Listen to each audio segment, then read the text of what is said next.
In the bustling temple, a teacher of the law approaches Jesus, his face set with determination.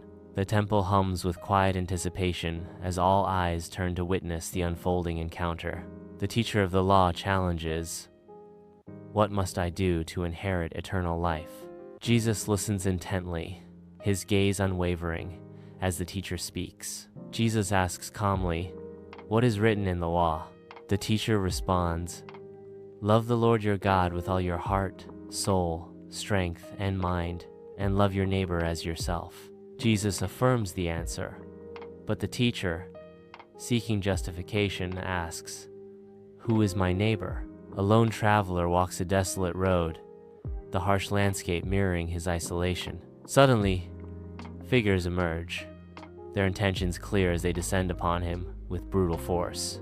The traveler falls under a brutal assault, his struggle futile against the overwhelming attack. Stripped of his possessions, he is left broken and bleeding by the roadside, a victim of merciless greed.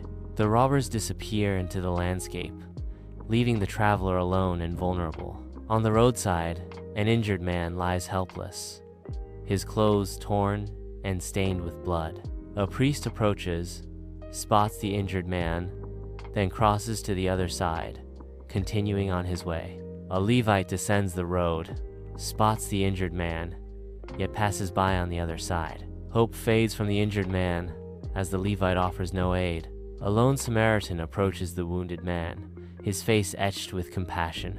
Unlike the others, compassion fills him as he gazes upon the injured man. He kneels beside the injured man, his touch gentle as he begins to examine the wounds. Concern deepens in his eyes as he assesses the extent of the man's suffering. On the desolate road, the Samaritan tends to the injured man with oil and wine, his touch gentle and deliberate. With careful hands, he bandages the man's wounds, each movement a testament to his genuine care. With tender care, the Samaritan lifts the injured man, his strength tested by the weight. He places the injured man gently onto his donkey, ensuring comfort and safety on the long journey ahead. The Samaritan takes the reins, leading the donkey along the dusty road, each step measured with concern. Under the relentless sun, long shadows dance around them, marking their slow progress. The Samaritan arrives at the rustic inn, its windows glowing with inviting light. "Easy now, friend.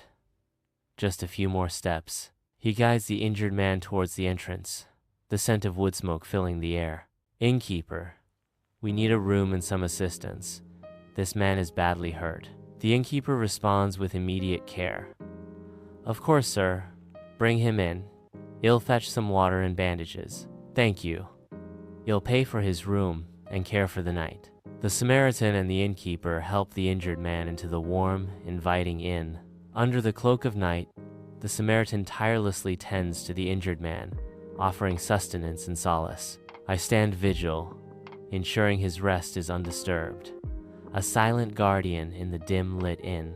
The Samaritan gives the innkeeper a handful of coins, their surfaces reflecting the morning light. "Take care of him.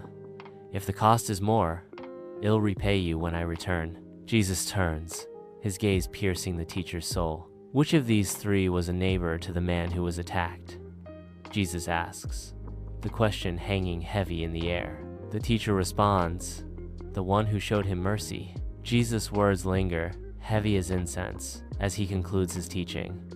"Go and do likewise." The teacher stands in silence, the weight of Jesus' final statement settling upon him. A subtle shift crosses the teacher's face, a flicker of comprehension igniting his features.